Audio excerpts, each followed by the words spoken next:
development of guidance document for solid and liquid waste management in the city. Now the very first question whether we need guidance document is not or not. Why? And if it is required, why? This question we have to answer. And we sincerely think it is required. Because you see the conditions of sewage treatment plants all over the country. You see the conditions of very excepting few like North Salida, you see the conditions of solid waste management plant. And then see the contract documents. I am unofficially telling you, I have gone through many contract documents of the municipal corporations. I have gone through the vendors taking a good ride of all commissioners. And then you will realize that yes, guidance document, at least because we cannot blame the system. We cannot blame the person because everybody has come through his own experience, and our system is like it's a combination of so many things. Well, because municipal solid waste and sewage treatment, these are totally different from industrial waste management, and it is in public domain, and municipal corporations are to handle this. There is no other way out, at least in India. We cannot ask a person, ask an organization to take it over and run it profitably like in Western countries or Japan or Europe or USA. It has to be run by public institutions like municipal corporations, and therefore you cannot expect a high quality of technical expertise. These administrative posts and administrative departments, they have to follow all, they are under all pressures of finance rules and regulations, and therefore I think to cope up with all these things there has to be some guideline for each waste management, not only solid, liquid, maybe electronic, plastic. We are into host of categories of the wastes, and therefore the very first question I would like to say comprehensive yes is guidance document is required. Now when you say guidance document is required, what should it be? Or what should it contain? I'll come to directly to the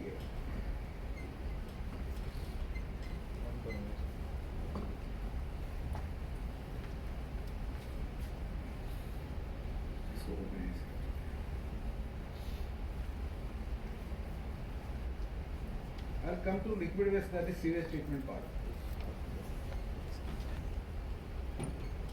Dr. Patil will cover all these things on solid waste management. And the administrative details Dr. Patil will cover. I will just get into the technical details of the sewage treatment. Yes, basically when we say sewage treatment, we keep aside sewage treatment and industrial waste treatment. One more myth I want to say clearly as a technical person, not as a bureaucrat, not as a technocrat. Waste is a misplaced resource. It is a common buzzword. Waste is a wealth. Yes, 1 milligram per iron soil is also a misplaced iron resource, but it cannot be usefully applied in iron making. So we must be able to understand what is the difference between the real resource and the misplaced resource. That is number one. So when I say sewage is a misplaced resource, it definitely cannot be used as it is for drinking purpose or even for any useful purpose. And therefore I have to put this back into the original water position, and therefore I need lot of energy, I need lot of processing, and I need lot of technical knowledge for that. And therefore we must get out of the syndrome that sewage is yes, it is a resource, but provided it is treated properly. If it is not treated properly, forget it is not resource. Then it is only in books. I can quote, and I will be popular quotes putting all these things. It will never work, and we will be always having water scarcity. Number two, sewage.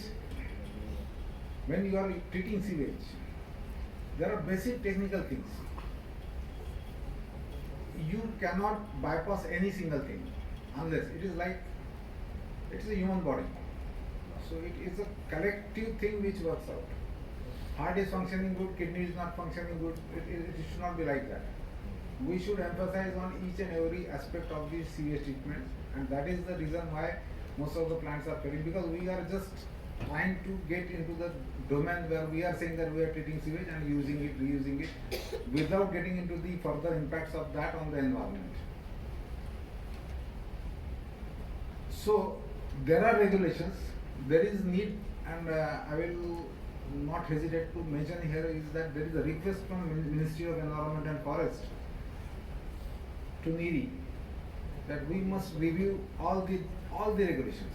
We must audit all the regulations because there are certain flaws in the regulations. There are certain things which cannot be implemented with economically in the field, which ministry thinks institutions like NEERI or IIT should come out clearly on technical grounds that when they force something in the regulation that should be technically feasible or not, that rarely is getting into the details. And therefore, there is a request. Of course, it's a long way. But what I want to say is that this is the basic framework under which, because it is a public domain, again, it's a waste treatment. I cannot say I am releasing this water, this wastewater after this treatment. You have to follow the basic norms and give for that. One more thing is that there are many times NGT directives. For example, in certain states, it may not be releasing safe disposal limit for sewage treatment level is 30 BOD in some regulations. NGT has made it 10, and mostly you have to follow NGT. So these are the things which you have to look into. We cannot say that my treatment system was designed 5 years back and therefore I am releasing at 30 or 50 whatever norms, those that you have to meet the practical norms. So there is a basic guidance document is required that what are the norms today are to be met with essentially, because ultimately there are again two things I would like to mention, and please remember this. When I am treating waste or solid waste or liquid waste, I am targeting compliance to the regulations, number one. Number two, I am trying to get some product out of it because I want to somehow pay back or get some revenue from that. I need to look for the compliance in total. I cannot say that 5 parameters are met with, 5 are not. I have to look for compliance in total because that is the purpose why you want to treat. If given the chance in this country, people will freely release everything into the environment, it's a cost. And that has happened. Let us accept the fact. It's not your fault or my fault. People will release everything into sea and ocean and everything without anything. But there are norms and we have to follow those norms, number one. Number two, if you are making some product, say if I am getting some product out of say solid waste management, I say RDF. What is the definition of RDF? Anything which can be burned is RDF as per some people. Everything has a calorific value except I think iron and those things, totally highly inorganic things. Human body also has a CV. So RDF has some has connotation. It's a refuse derived when you say something as a fuel. So we don't have any norms on that. And then you make a proposal, you make RDF, but there is no taker to RDF. And I have seen hundreds of municipalities or the solid waste processing yards where RDF is landfilled, unfortunately.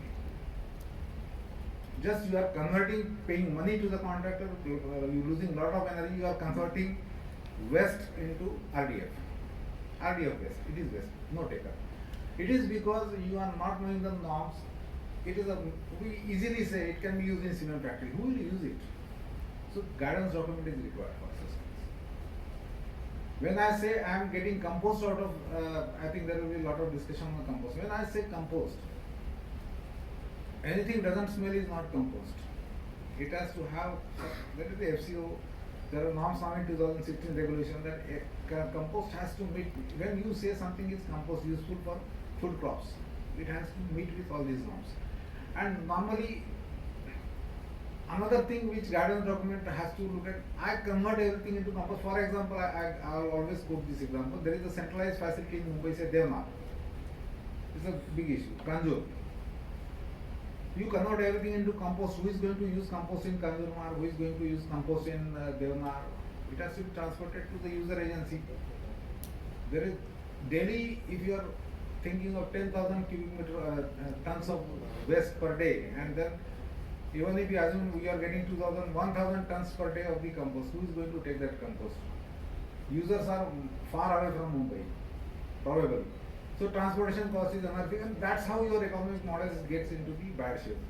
It is not the technology, but the projections of the energy, projections of the economic models which really get failed actually. You have to get, therefore certain guidance is required.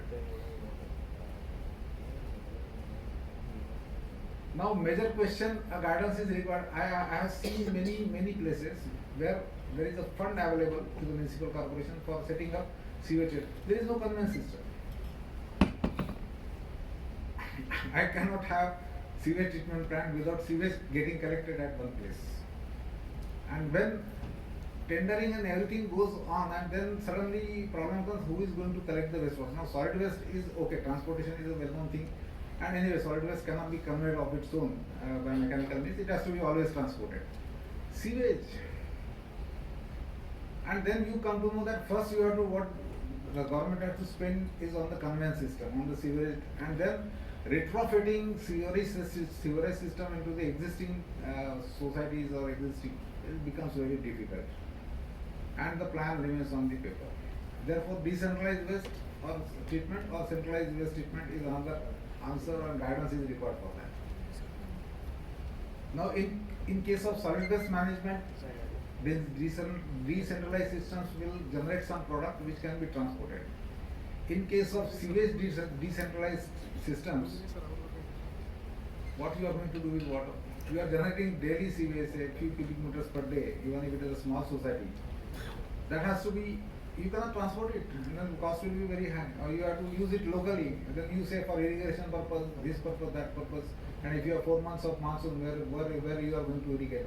These questions have to be answered, and there has to be a proper discussion and proper guidance on that. So I am just flagging the issues which are to be discussed among the such congregations. And then sources and collection, urban areas, then totally different problems with urban areas, semi-urban areas and villages. We have different problems. Villages, mostly there is no conveyance, open drain systems closed. Unless you address these issues, there is no point in talking of centralized sewage treatment plan. So guidance document, then you come to treatment plants itself. I will come to that part later on. And reuse, recycle, discharge is the last part, on which a thorough guidance document is required based on the technical suggestions. There can be brainstorming. We must take into account all the people, all the stakeholders, maybe municipal corporations, bureaucrats, commissioners, implementing agencies, private vendors, research institutions, like that. But a thorough discussion is required. Dr. Patil will cover all these basic issues of how a process, because it is common to solid waste management, it is common to sewage treatment also. But I will tell you one thing, that there are certain basic procedures which you are more aware, if you are from bureaucracy, you are more aware than us, that there are certain procedures which cannot be bypassed. There are legal aspects, there are contractual aspects, then you have to go for environmental clearance, and all those things are there which cannot be bypassed, and you cannot start any project without that. That all of you are aware. If you are not aware, again that guidance document should also include the legal compliances. What are the basic, how you start a project, how you end the project, how you complete the project, how you start running the project, with all environmental legal compliances in place. So that part Dr. Patil will cover. Now the major important thing is sewage. Why I said it is misplaced resource, but it is not a resource. It contains plastic, paper, cloth, metal cans. These are all suspended things. It contains lot of grit, lot of soil, so it is all settleable things. It contains salts, detergents, household inorganic chemicals. It contains inorganic chemicals, and obviously it contains organic matter. That is, it comes from your fecal matter, it comes from your urine, it comes from food waste, it comes from many other things, and there is an organic portion. So there is a solid portion, there is an inorganic dissolved portion, and there is an organic dissolved portion. These are the three basic components. If I get into the basic technicalities of the sewage treatment, and unless you take care of these three components, no system is complete. Unfortunately, we are in the era where we go by syndrome of low cost, this cost, that cost, low area, falana area, without addressing the basic issues of the sewage treatment. And unless you address this, you will never get a good treatment. You will never get a compliance. Compliance for compliance sake, I can understand for a while, but in long term, you get into the solution, you get into the problems. And then you are getting into the areas where a lot of emerging pollutants, unless you address those things like POPs, there are so many things. Because of our luxurious life conditions or changing habits, we are adding a lot of contaminants to the sewage which are not addressed hitherto or before. So these are the basic things which we have to see. BOD is the basic thing, COD is the basic thing, total suspended solids and pH, and nutrients like NPK, and then pathogens and emerging contaminants. So forget about emerging contaminants. These are the 6-7 basic things. Don't get into the details. You address BOD, COD when I will come to that point later on quickly. Now, this is a general situation. I'll go one by one and then I'll end here what is to be addressed. There is a primary treatment, there is a secondary treatment, and there is a tertiary treatment. You go into any standard text or any logic of the sewage treatment, these three treatments you have to address. Primary treatment is for the removal of suspended solids or you can say settlable solids. Secondary treatment is for the removal of soluble organic things, and tertiary treatment is for the removal of inorganic things and other pollutants and nutrients. In our quest to combine everything, in our quest to reduce the cost, we try to combine all these things and we neglect either first or third or second. And there can be certain pseudo things which come out and system. I always say ki when I say today my all parameters are good, so blood report is good, urine report is good, everything is good medically. It doesn't mean system is good. Today it is okay, tomorrow I don't know. Unless I check each and every, unless I have ensured that my body is completely functioning properly at all levels, then these parameters carry some meaning. Parameters can mislead. So this is the same application here. Unless you address each and everything. So there is a primary treatment, there is a secondary treatment, there is a tertiary treatment. Do we ask any vendor when he says I have a treatment system, it takes care of everything? Do we ask where the solids will go? Do we ask how many solids are there in your sewage? Do we ask the question how those solids are separated? And do we ask the question where those solids will go if it is inorganic solids? And it contains a lot of inorganic solids which cannot be degraded. And you will definitely find that answers are always fuzzy answers. Do we ask question when I say, including my nearest technology, when I propose something to Kerala Corporation, have they asked any time a question that, Madam, I am sorry, I am quoting your example in the sense, I am also part of that. When needy like institutions or IT like institutions, reputed institutions, they claim that we are reducing your sewage BOD from 150 to say 30 or say 10 milligrams per liter. That means per liter I am removing 140 milligrams per liter of BOD. Now BOD is simple, is the oxygen requirement. Do we ask this question that where from 140 milligrams per liter of oxygen minimum, it should be much more than that, is provided? Do you have any scientific calculations? Without aerator, can you provide this? Whether natural systems will dissolve that much of oxygen into the sewage? These questions are never asked. Everything is good because you get a clear. See, I put some plants into my sewage and then there is the absorption and I get a very clear water. I am very happy I am getting treated water. How long? 1 year, 2 years? After that, all those things will come out. A simple technique is one way. When I say 150 milligrams per liter, I must ask what is the way to provide oxygen if it is aerobic treatment. If it is anaerobic, you should ask what is the percentage and what you will do with the biogas which is generated or the acidity which is generated. So basic technical things can never be overlooked and can never be bypassed. Otherwise, you will land into the problems after some time. These are the basic things. Same thing for COD, same thing for BOD, same thing for TDS. I have seen the technologies, they claim that TDS is reduced in the system. How? Chlorides cannot be reduced. This is basic science. And when I use membrane sciences at the end, NPK, I say these phytosystems are good for removal of nutrients. And when I say TDS, do I ask the question what happens to the concentrate? Because membrane will only filter 60-70%, recover 60 to 70% of the water, and rest of the water gets highly concentrated in TDS. What I will do with that? Do we get into the energy? No. We are happy. I am putting membrane system. That's all. I am getting a pure quality water. What happens to other things? In short, guidance document is required to cover all these things. Because we need thorough training, and we cannot expect all the persons to be expert in all the areas.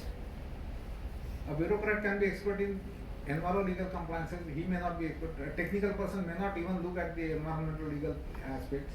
So we have to look at this. Therefore, the technology guidance document should contain all these things. Now I will come to the almost last part of this particular sermon is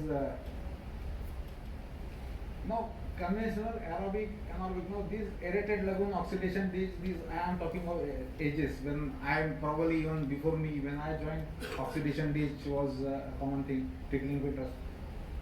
Basically, you need microorganisms, you need oxygen, and those two things are to be contacted with the waste. Unless you contact properly microorganisms, oxygen and waste properly, there cannot be treatment. No microbe singly can, aerobic microbe can treat without oxygen. Only oxygen cannot treat. Waste of itself cannot get treated. And therefore, you must ask what is the, and then tickling filters, all these combinations are coming out. Basically, there are only two things. One is suspended organic microorganisms either are suspended form or they are fixed in some form. Then the attached will not suspend. Look at these aspects. Rest of the systems will follow. But we are always misled. That is bad. This is good. This is better efficient. There is the maximum efficiency of any treatment system. Technically, is if I am removing 150 milligrams of BOD, minimum I have to provide 150 milligrams of oxygen, nothing less than that. This is the setting benchmark, this is the lowest benchmark. We should look into that, and then only your systems will comply. Otherwise, we will get carried away by so many things. Because we are into the low cost syndrome should be converted to best efficient systems. It is not, low cost systems are not good systems. Most efficient systems are the best systems. Cost will automatically come down at later stage. And therefore, advanced oxidation now, if there are certain inorganic compounds or there are certain highly non-degradable organic compounds like POBs, obviously we have to go for advanced advanced oxidation processes. This will come as a tertiary treatment, but at least focus on primary and secondary treatment, and then if required, you can get into the tertiary treatment. So guidance document should cover the basic aspects of technical aspects, what are the domains for different technology treatment levels, and all treatment systems cannot be applicable to small volumes or higher volumes. So there has to be a domain which is decided on the basis of, say, volumes to be treated. And all these things require a good brainstorming session, good contribution from all experts, and then only a good guidance document can come out. And then this kind of this is again all relative, this is subjective. But then you can have your own matrix. I have this much of volume, this kind of characteristics, a good pakka characteristic. This is not done by any Tom, Dick and Harry kind of vendors who doesn't know anything about BOD. So I am not charging or I am not blaming, but there are systems like that. So you must have a good characterization and good volume quantification of the waste. And then you look into such matrices are to be developed in the technology document or the guidance document, so that a bureaucrat or the person who is sitting on the helm of the affairs for execution, he gets a clear idea, and then he can contact people accordingly. I want this. No, he is clear on that. He should know what is to be done. See, ultimately, such guidance documents are being prepared for the municipal commissioners or the chief engineers of the municipal corporations, or the person who is responsible for public waste management systems. Because coming 50 years, I don't see public waste management systems getting into the private domain. It will be with the government organizations, and therefore we need lot of training, and such documents are required and will be very helpful too. But it should be a thorough technical document, not made in 5 days or 6 days, as sometimes we are under pressure from ministry. 6 दिन में बना के दे दो, 8 दिन में बना के दे दो. We do then many things are needed. It should be a 6 months or one year exercise, thoroughly taking consideration of all experts. And mind well, in India, there is another aspect which European countries probably do not face because they are small countries. We have tremendous social, cultural and the climatic variations within India. The treatment system which is good in Goa probably will fail in Jammu and Kashmir, probably fail in Uttar Pradesh, because temperature variations in night time, temperature variations in daytime, moisture content, all these things are so different, even the terrains are different, cultural. I always quote this example that your own Goa example is that December is the season where Levinson can endorse that. He may not enjoy December as far as waste management because there is a lot of floating population and a lot of waste generated. I went to Puri day before, when there is a yatra time, all of a sudden population rises by 5-6 times and waste has to be treated. Otherwise, averaging waste is different and the peak load is different. So these things are to be taken into account, climate is to be taken into account, and therefore such type of guidance document preparation itself is a good task in Indian conditions, but we should attempt to make a comprehensive document which will address all parts of country and all types of bureaucrats and all types of the municipal or even local urban bodies. That's what I wanted to say. I will not take much time because the procedural part Dr. Patil will cover. The basic fundamentals which should be there on what brainstorming is required, I have put forward this August gathering. I hope you will take it positively and you will take it in right spirit. The intention was not to blame the system, not to blame anybody. We are into this, we are forced like this, and we are in this condition. So I put forward my thoughts. As a director of a reputed national institute, I am trying to make these documents with the help of government. But whenever required, we are there to help everyone, and we should attempt this collectively. Thank you very much for patience listening. Thank you.